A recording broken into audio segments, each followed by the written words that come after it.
You're watching Forsaken Joe. Don't forget to like and subscribe. Enjoy the story. Let's begin. The first thing I noticed was the silence. Christmas at Lana's parents' place was usually loud. Her mom humming in the kitchen, her dad shouting at football, someone always trying to outdo someone else with a gift. But this time, I walked in and it was dead quiet. No tree lights, no music, no smell of cinnamon, anything. Just Lana and her best friend Tessa, sitting at the dining table like it was a damn courtroom. A stack of papers sat in front of them, neatly clipped, and neither one of them smiled when they saw me. My name's Mark. I'm 35. I live just outside Charlotte, North Carolina. And that day, that was Christmas, or at least it was supposed to be. Lana didn't even say hello. Her eyes were locked on the table like she couldn't look at me. Meanwhile, Tessa, wearing this smug little grin like she'd just pulled off a bank job, held her phone out, camera already rolling. Tessa leaned back in the chair and said, "Merry Christmas, Mark. We have a little present for you. Before we go any further, quick note, before listening, share which city or country you're watching from." I stared at the two of them, then glanced down at the stack of papers. Divorce documents, already filled out, already notarized, like they'd been planning this for weeks, maybe months. "You've got to be kidding me," I said, voice low. "Today." "Why not?" Tessa shrugged, like it was no big deal. "Lana deserves peace, and well, you've had this coming." I looked at Lena. She still wouldn't look at me. Her hands were shaking slightly in her lap. "You really thought this was the best way to do it?" I asked. She didn't respond. Tessa did. "We figured this would save everyone time. You're not exactly hard to read, Mark. We figured you'd cry, maybe beg a little, could be healing for everyone." And that's when I saw the red dot on Tessa's phone. She was recording me. "Are you serious?" I said, stepping forward. "You're filming this."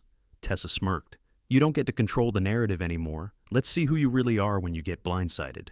I picked up the pen, flipped through the papers, read just enough to see where it was going, then I signed. No hesitation, no questions, just signed each page, initialed every line. Tessa's smile slipped a little. Lana finally looked up. Her face was pale.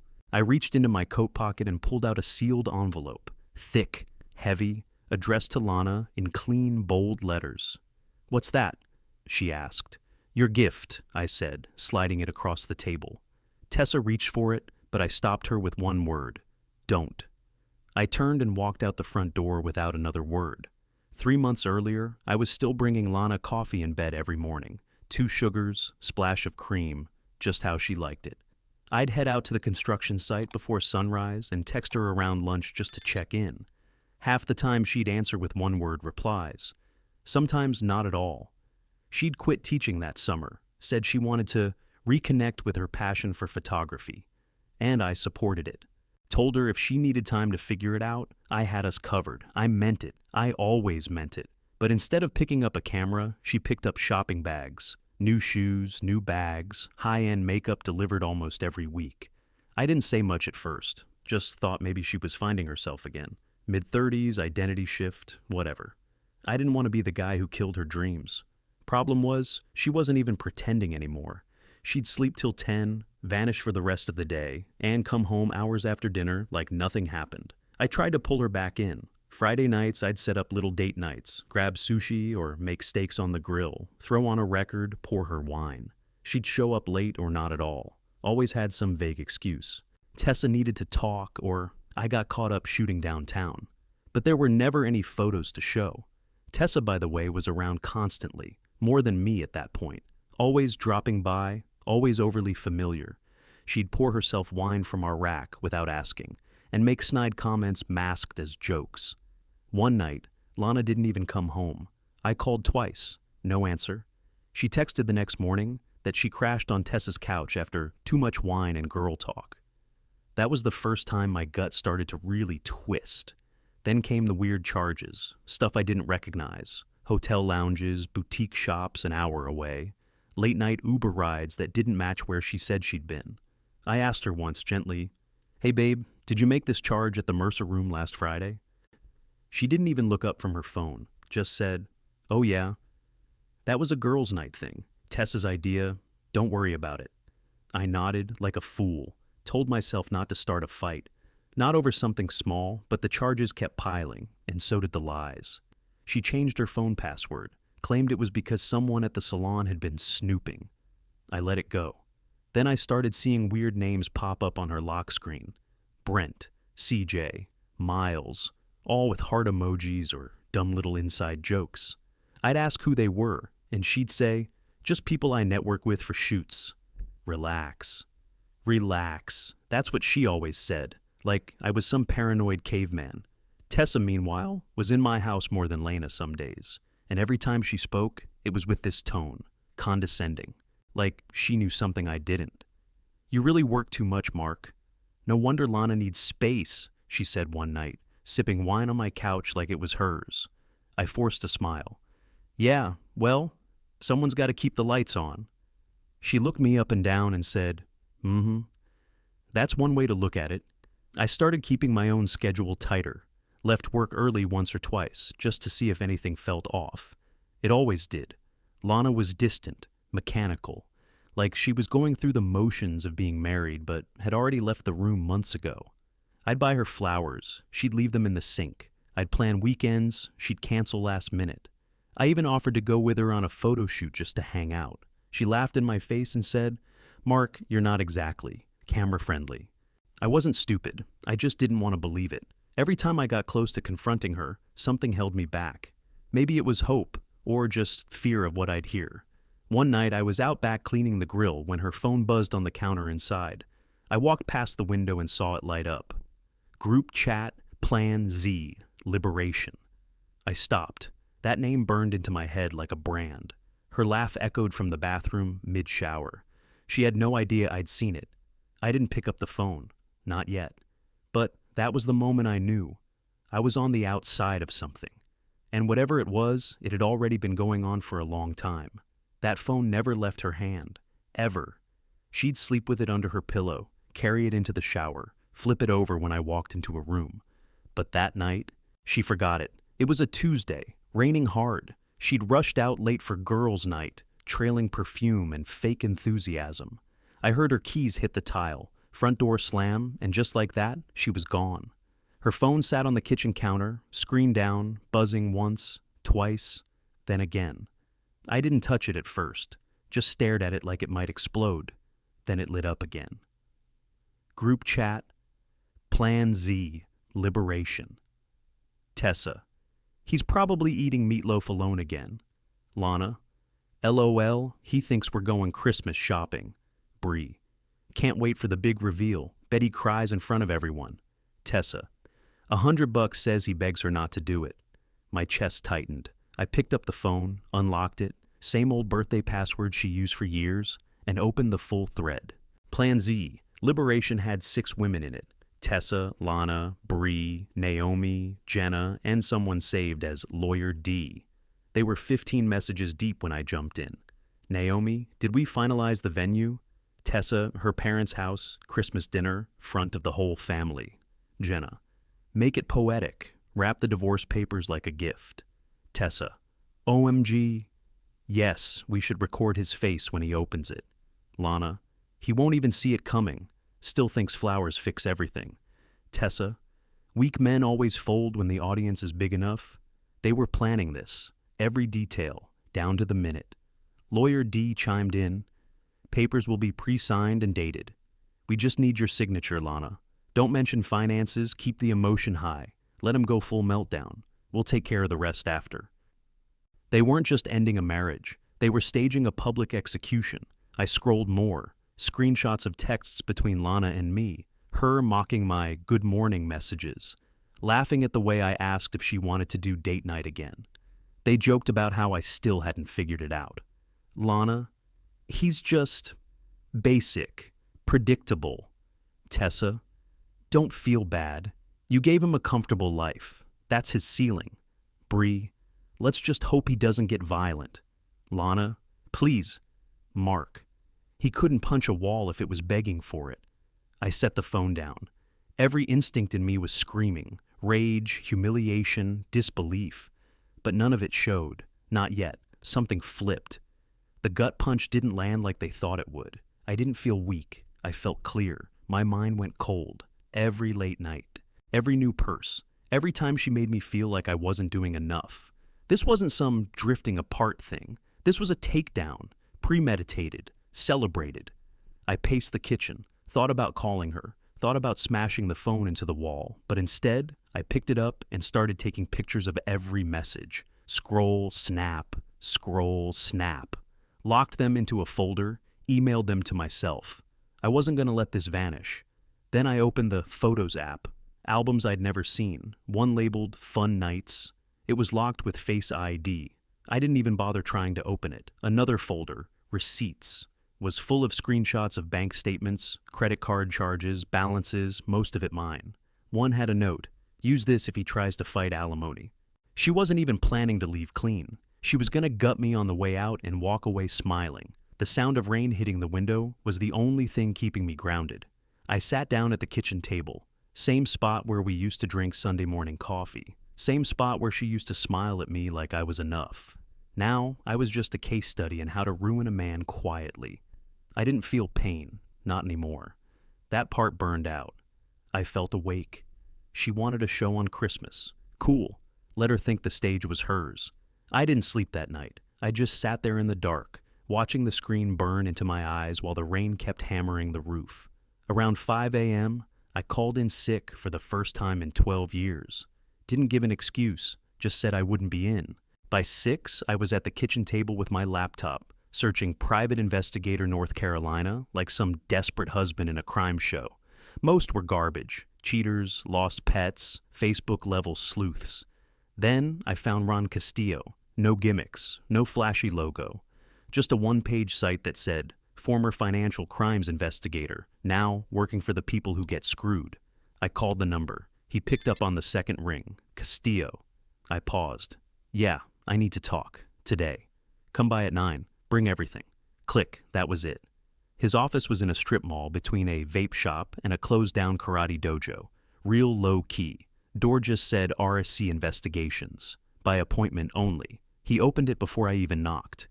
Ron looked like he used to be a cop but got tired of pretending to smile. Late 40s, short sleeves, sleeves rolled up, dark eyes that didn't blink much. You, Mark? He asked. Yeah. Come in, let's cut the crap. I stepped into a room that smelled like old coffee and printer toner. He pointed me to the chair across from his desk. Start talking. So I did, told him everything. How Lana quit her job, the weird spending, the distance, the constant presence of Tessa. Then I told him about the group chat, Plan Z, the messages, the Christmas setup. I slid over a folder I'd put together that morning, printouts of charges from the last 6 months, hotels she never stayed in, boutiques in cities she didn't visit, Ubers at 1 a.m. when she claimed to be at Tessa's. Ron flipped through it like he'd seen it all before. Halfway through, he looked up. This isn't just cheating, he said. This is a setup. She's not walking away. She's staging an exit wound. I nodded. I figured. He leaned back in his chair, tapped the folder. You got joint accounts. Only one, I said. But I've got personal savings too. And another account for work stuff she doesn't know about. He raised an eyebrow. Separate how? LLC under my name, legal, clean. I keep it off the house books, business consulting on the side. He nodded slowly. Smart move, we'll still lock it down. I pulled out a flash drive. Screenshots from the chat, pictures of her phone. Can you use it? He took it. I can use anything that's true. I looked him in the eye. I don't care about revenge. I want proof. I want leverage. He smiled, just slightly. You came to the right place. He started scribbling names on a notepad. I'll trace the charges. See if she's working with this lawyer, what he's tied to. I'll check out this Tessa too. Sounds like she's got her fingerprints all over this. Christmas is the date, I said. She's planning the whole thing for her parents' place. Public humiliation. He gave a dry chuckle. Sounds rehearsed. It is. They're betting on how I'll react. Crying, begging. They're recording it.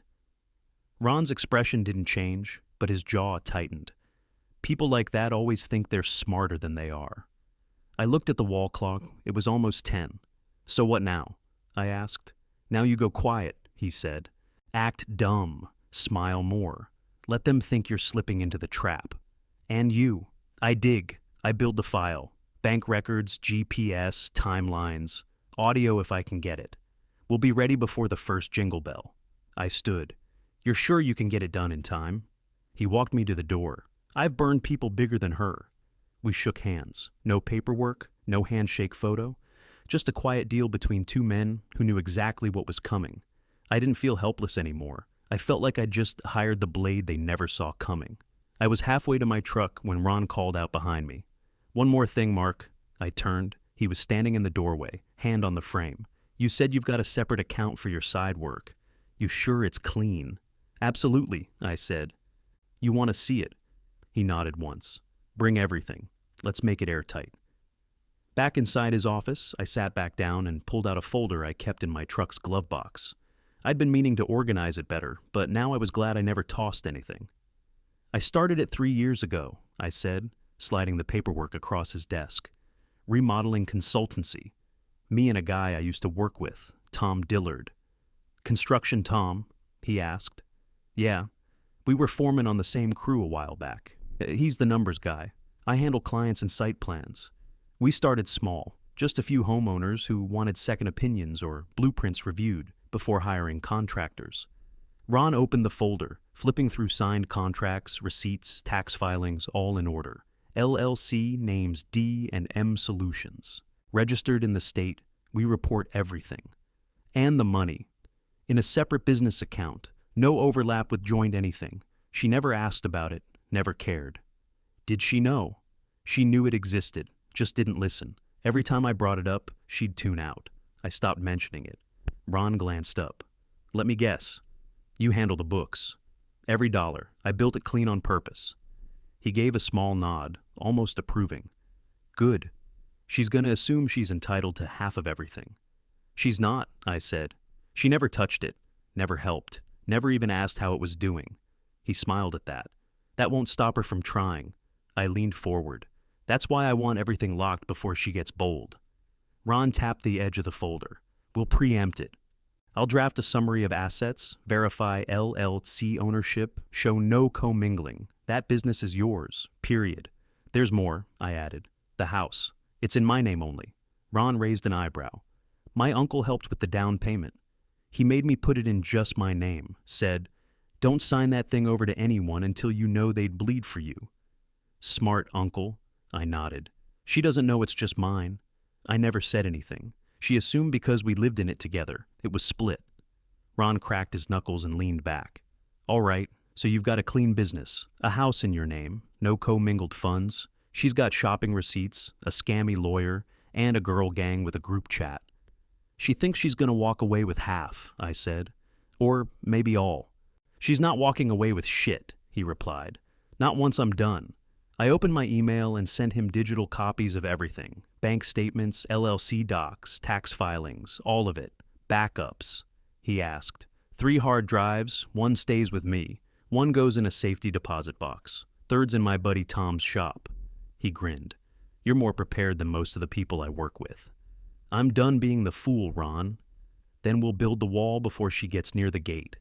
I sat back in the chair and exhaled for the first time in days. My business was solid, my house was secure, my files were backed up, and now I had someone who knew how to weaponize all of it. Anything else you need from me? I asked. Yeah, Ron said, standing. Stay dumb, smile when she talks. Let her believe you're still asleep. She's gonna think she's crushing me. Good, he said. That makes the fall harder. We shook hands again, and this time it felt like strategy, not survival. I walked out of that office with 2 things I hadn't had in weeks, leverage and direction. She wanted to play games. I was flipping the whole damn board. I pulled into the driveway that night and saw her car already there. Lights on in the living room. The house looked calm, like nothing was broken, like nothing was rotten. I stepped inside quiet, didn't even shut the door all the way. Lana's voice floated from the den. She was on speakerphone. I stayed still. No, I swear he's still totally clueless, she said, laughing. He asked me last night if I wanted to bake cookies on Christmas Eve. Tessa's voice piped through. Please tell me you recorded that. No, but I will next time, Lana said. I might do one of those sad TikTok clips with piano music. Like, look what I overcame. They both cracked up. I took a step back into the hallway. Slid out my old iPhone from my coat pocket. One I kept charged but never used anymore. Hit record. Tessa kept going. I've got the camera set up ready. I'm thinking you hand him the papers with a bow on top, right? And I'm filming from the dining room with the good lighting. Oh my God, yes, Lana said. I want it to be the most memorable holiday ever. Front row seats to a man breaking in real time. Tessa snorted. Betting pool's still open, by the way. I say he folds in under 5 minutes. You're giving him 5, Lana scoffed. I'll take the under. $100. They laughed again, like two kids planning a birthday party. I held the phone steady, heart calm, jaw tight. My ears were burning, but my hands didn't shake. I mean, he's not gonna fight it, Lana said. He never fights. That's what makes it so perfect. He'll just sit there, looking all heartbroken and betrayed, and we'll finally be done. Tessa said, Dominic wants to know if you want to serve the papers before dessert or after. Before, Lana replied. I want the whole family to see it happen. If I wait, someone might distract us, and I want their reactions too. Her mom will probably cry. Yours will thank you, Lana chuckled. God, I hope so. That was enough. I backed out slow, phone still recording, and stepped out the front door without them ever knowing I'd walked in. Once I got to the truck, I sat in the cab with the door closed and sent the full recording to Ron. He answered 5 minutes later. This is gold, he said. You just handed me the nail for the coffin. She laid it out herself, I said. Time, place, motive, all in her own words. I'll start syncing the timeline. We'll match the charges, messages, voice recording. Make it a full picture. Keep it tight, I told him. If they smell anything off, they won't, he said. She thinks you're a slow death.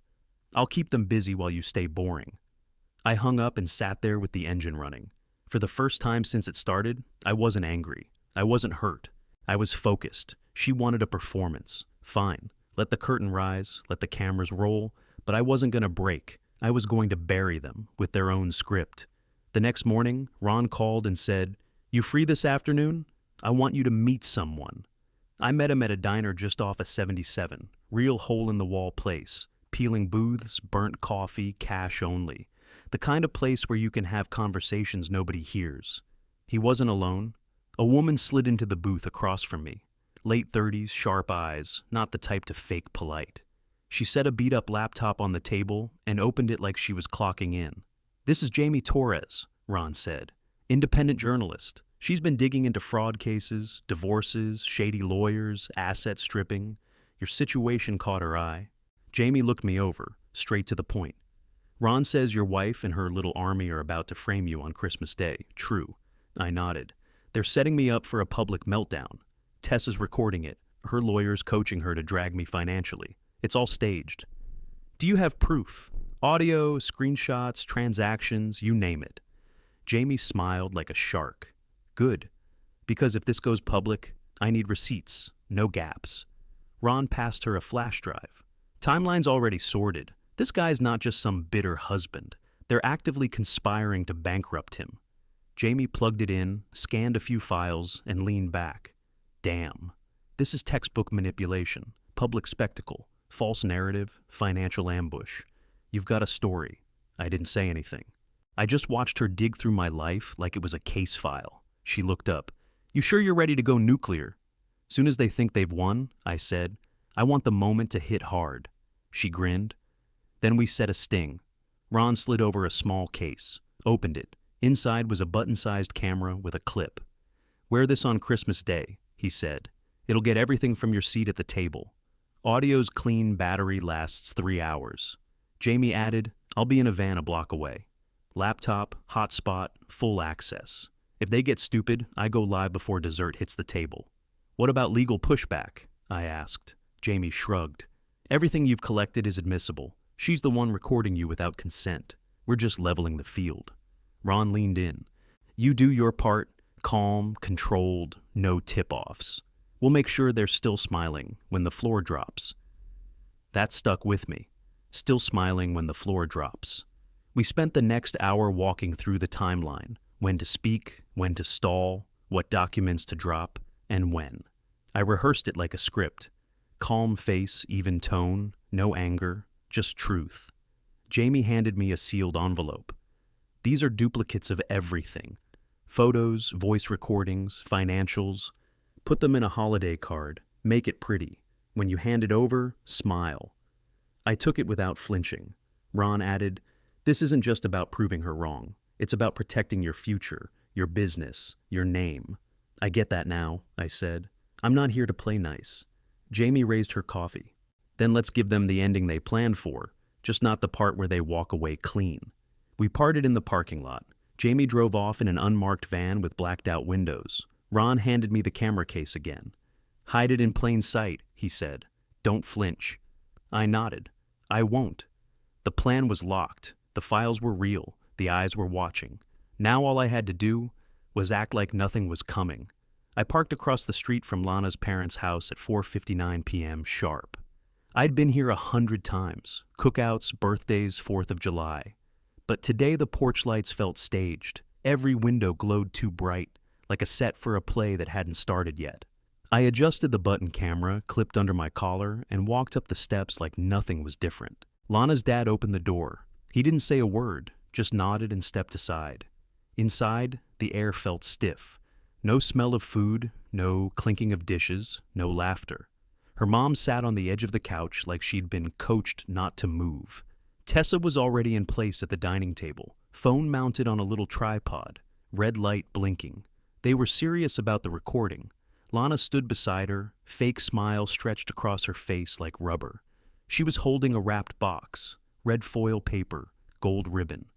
I looked around. No dinner, no one else arriving. Just them and me. "Merry Christmas," Lana said. Her voice sounded rehearsed, tight. I smiled like I didn't see the trap. "Hey, where's the food?" Her dad cleared his throat but didn't answer. Tessa leaned in with that familiar smirk. "We figured we'd start with gifts." Lana placed the box on the table in front of me. I didn't touch it. "What is it?" She hesitated, just for a second, then delivered the line they had probably rehearsed 10 times in front of a mirror.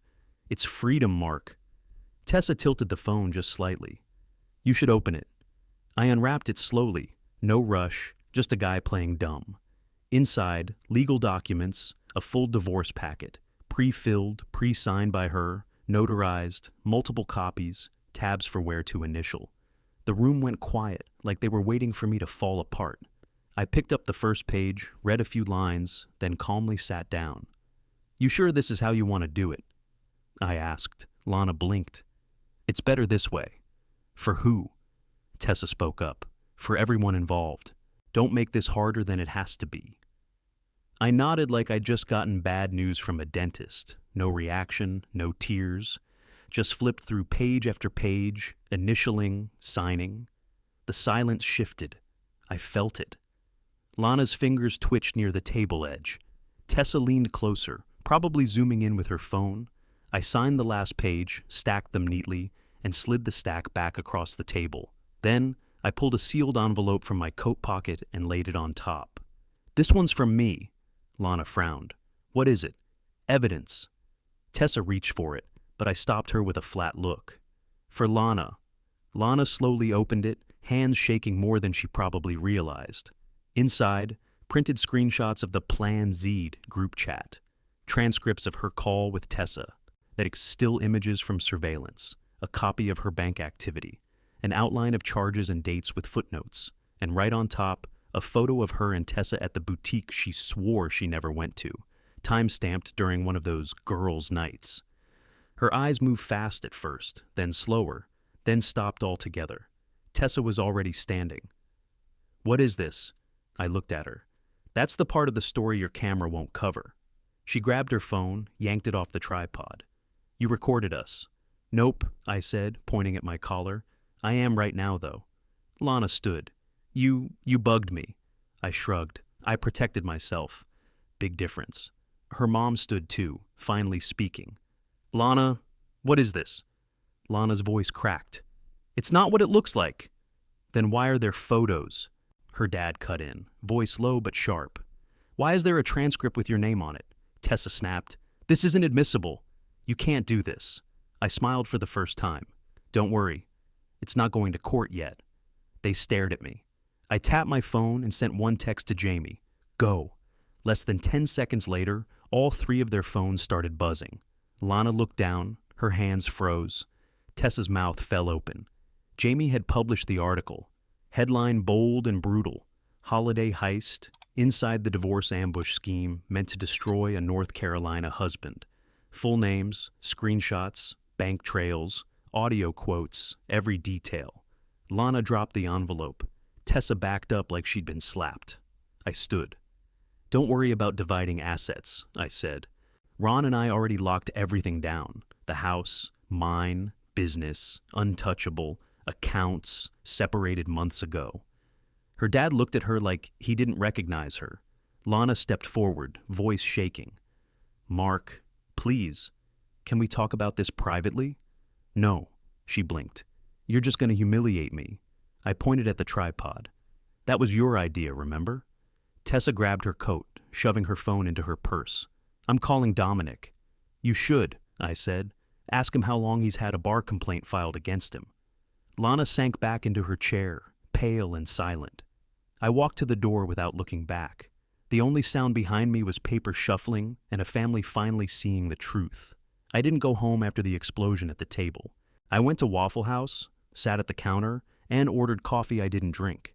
I watched the article spread in real time. Jamie's piece hit harder than I expected. By the time I paid the check, it had been shared over 4,000 times. A screenshot from the group chat with Lana's name in bold was already trending on Facebook. She didn't even last 24 hours. The next morning, Ron called. "The fallout started early. What's the damage?" "Lana's school board. Remember, she used to teach. They issued a formal statement condemning her actions. Her old principal called it predatory and calculated.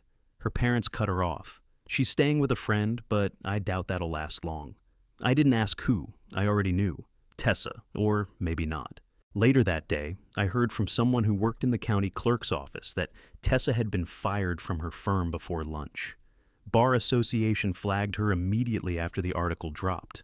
By end of the week, she was under a formal ethics investigation. Apparently, recording a staged legal ambush while giving unofficial legal advice didn't sit well with the licensing board. Dominic Marsh, the divorce attorney, he disappeared fast. First, he sent Lana a message saying he was no longer representing her interests, then deleted his website. Jamie dug deeper and found he was already under scrutiny for 2 other cases involving coercion during filings. The man built his career on slimy moves. This time, he slipped too far. By the 3rd day, I was getting emails from strangers, men, women, even a retired judge, all of them saying one thing: "Thank you for exposing this." Turns out I wasn't the only one who'd been targeted like that. Ron handled the cleanup. We filed motions to close every financial window. The business stayed locked under my LLC, no contest. The house, untouched. My accounts, all separated before her lawyer ever knew they existed. Lana tried to claim emotional duress. Didn't stick.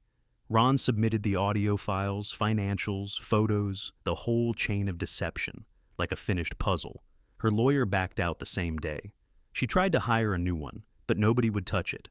Not after the story had her name all over it, tied to the kind of fraud that makes judges angry. We didn't even need a drawn-out trial. Mediation lasted 3 hours. She left with nothing but a warning about perjury if she filed another claim. Tessa sent me a cease and desist letter through a low-tier paralegal. I gave it to Ron. He mailed back a packet with her voice transcripts, GPS pings, and copies of the original messages, annotated. She never responded again.